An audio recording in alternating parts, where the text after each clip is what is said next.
pareciera, y el régimen este fin de semana, el régimen cubano ha hecho gala, su aparato de propaganda, de, bueno, no ha pasado nada, ¿no? No se ha repetido la masividad de un 11 de julio. Ocuparon desde el viernes espacios públicos, plazas, parques. Pusieron el país con un colapso energético nacional, el segundo en una semana, el octavo en menos de un año. Ujú. Y de todas formas ellos estaban haciendo fiesta, ¿no? Pero por supuesto esa es una fiesta para que oculta miedo, ¿no? Es una mascarada que lo que está en realidad es buscando ocultar el profundo miedo que tienen a un estallido social que en realidad 5 años después no se repite en la magnitud de aquel día, por supuesto, pero como dijiste, no ha parado, no se ha detenido, la respuesta represiva no ha sido suficiente para acallarla y de hecho se ha extendido el repertorio de acciones de protesta que tiene la gente. Todos los días vemos cacerolazos, todos los días vemos incendios de basuras en La Habana, pero no las recogen y la gente las incendia y no hay nada más purificador que el fuego de la protesta, ¿no? De hecho, ahora lo que se está haciendo desde este fin de semana un poco es llamando la atención en unas detenciones que hubo, no ha parado la represión tampoco. Ujú. Y el viernes hubo una protesta en La Habana, una persona envuelta en la bandera cubana declamó una poesía de José Martí y esa persona fue detenida inmediatamente. Y estamos a 5 años todavía, incluso también señalando, por ejemplo, la desaparición de Luis Manuel Otero Alcántara, Ajá, el para allá iba, artista.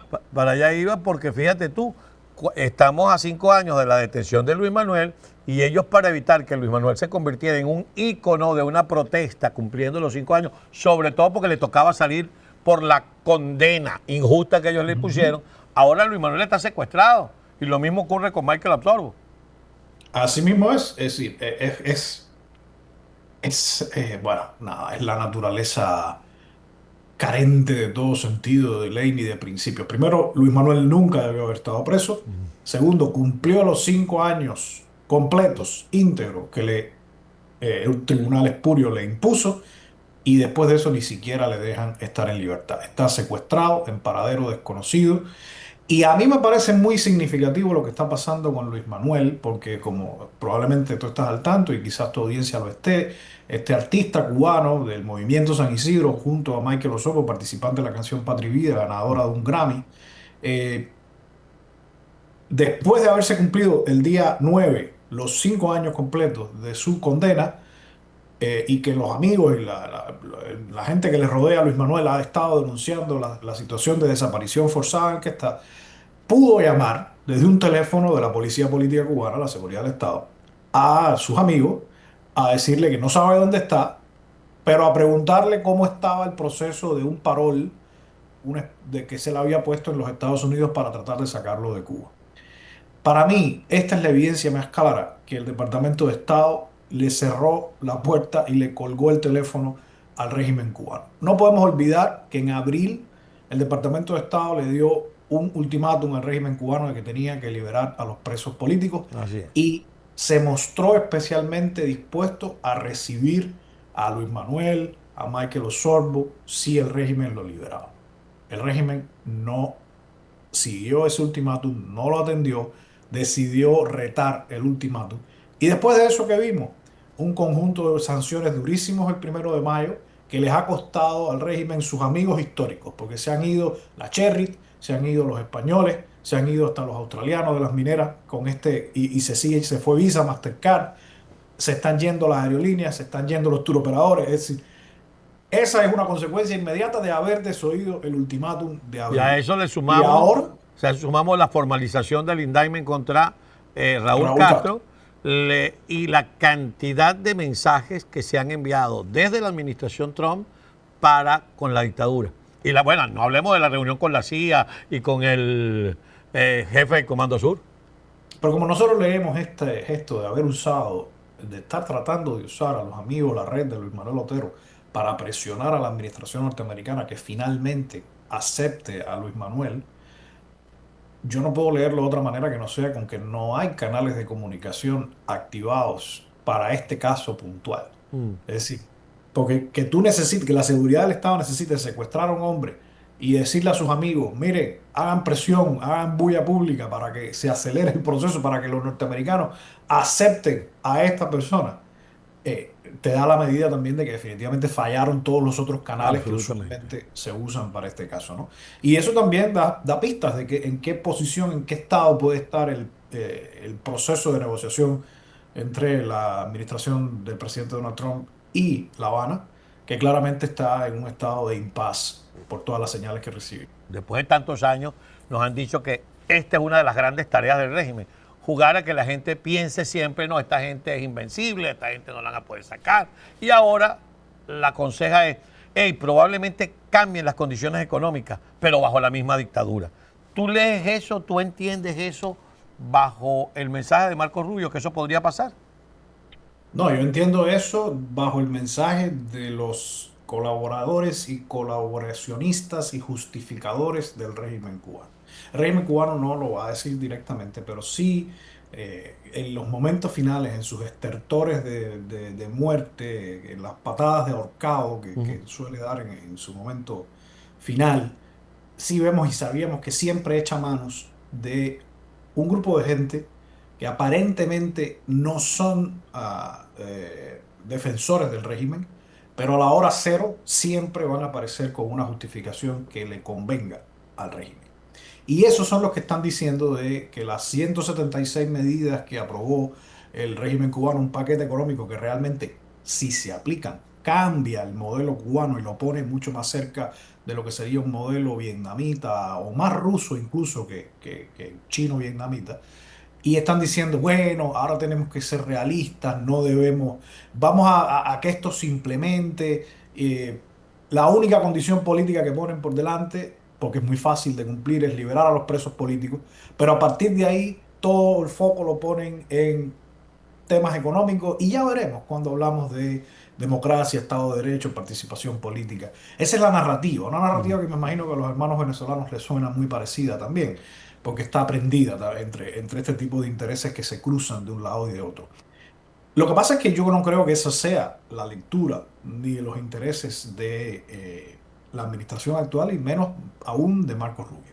Yo no digo, no descarto que existan intereses dentro de la administración para las cuales el tema de la democracia y la participación no es tan importante, es más importante la seguridad nacional y el interés de negocios primarios de algunos sectores. Eso siempre ha existido, esas tensiones siempre existen dentro del sistema político norteamericano y en esta administración particularmente la vemos también, pero no creo que sea ese el plan de alguien como Marco Rubio y su equipo en Sí. su aproximación a Cuba, también a Venezuela, pero bueno, ahí podemos conversar. Sí, coincido plenamente contigo. Y entonces, ¿cómo drenar estas declaraciones de Raúl Guillermo Rodríguez Castro cuando dice que él, si tiene, que él no tiene vida política, que él no tiene aspiraciones políticas, pero que si tiene que dar un paso al frente para manejar esa transición, lo hace, pero que los principios de la revolución no están en discusión? Es decir, y que él estaría hasta dispuesto a hablar con Donald Trump. ¿Tú crees que en este momento ese personaje tenga esa posición o le pudieran caminar por encima? Mira, todo lo que nos dicen de este muchacho es que no es un muchacho muy versado en habilidades políticas. Ujú, Evidentemente está diciendo un libreto que le han construido. Desde La Habana salieron recientemente, a fines de la semana pasada, desde el Partido Comunista a justificar esa entrevista que él le dio a USA Today, ujú. como que no, y lo sabíamos, no fue un acto libre albedrío de Raúl Guillermo. A nadie en Cuba se le ocurre pensar que dos periodistas norteamericanos van a pasarse varios días con Raúl Guillermo Rodríguez Castro haciéndole un perfil y no va a pasar absolutamente nada, y hoy eso no tiene permiso del partido. Lo que pasa es que él es el heredero real. Entonces, el partido tiene que salir a decir, hacer parecer que esto es una jugada estructurada por ellos, cuando en realidad es una jugada estructurada por el Departamento de Estado. Sí, el Departamento de Estado de Estados Unidos ha decidido, y lo ha hecho muy efectivamente, dejarle claro al mundo que Cuba es una monarquía comunista donde la familia de los Castro es la que controla el país y que toda la supuesta institucionalidad del sistema político del Partido Único es una mascarada que disfraza una familia dueña de una isla. No hay partido único, hay un clan único que es el que gobierna, el que Y es un clan decide, familiar, de un un apellido, clan familiar, además. exactamente, que Además, paga y se da el cambio. exactamente. Entonces, a mí me parece que ellos han intentado rizar el rizo y decir, ok, esto está hablándole a sus acólitos, porque ha habido mucho backlash por parte de sus propios acólitos diciendo esto es inadmisible. Claro, porque le derrumban el castillo de naipes. Se quedan a la cara, desnudos de todo lo que han dicho. Hay gente que dedica mucho tiempo y esfuerzo a decirle al mundo que Cuba es una democracia particular, que Cuba es un régimen híbrido democrático autoritario. El ornitorrinco le han puesto a la gente aquí, porque Sí. imagínate tú, dos cosas tan imposibles El de autoritarismo con congeniar. democracia, tú me dices, Pero hay gente que dice eso y lo dice con una cara seria en el un nuevo foro género de la democracia internacional. autoritaria. Además, entonces, no, pero tienes a Federica Mogherini, que fue la jefa principal de la democracia europea, diciendo que Cuba es un país diferente de democracia de partido único. ¿No? Entonces, eh, eh, a esa gente se le cayó la careta, se le está cayendo y se le ha caído con la estrategia del Departamento de Estado de señalar. Yo voy a hablar con la familia de Raúl Castro, porque ese es el poder real en Cuba. Eso lo Claro, decía, en Venezuela decíamos, yo hablo con el dueño del circo, no hablo con los payasos. exactamente. Ahora bien, antes de que se nos termine el tiempo, ni tú ni yo, ni somos pitonizos, ni adivinos, ni tenemos bolas de cristal, ni doblamos cucharillas como hacían los mentalistas en televisión en los años 70. Pero obviamente hay una suerte de plazos. Tenemos el tema de la guerra de Irán, tenemos el tema de las elecciones de medio término, es decir, tenemos una cantidad de plazos y de lapsos que están por cumplirse. La pregunta concreta, más allá de querer tirar un vaticinio, pudiéramos pensar que algo pase antes de las elecciones de medio término, porque el régimen lo que está jugando es a patear la lata hasta allá.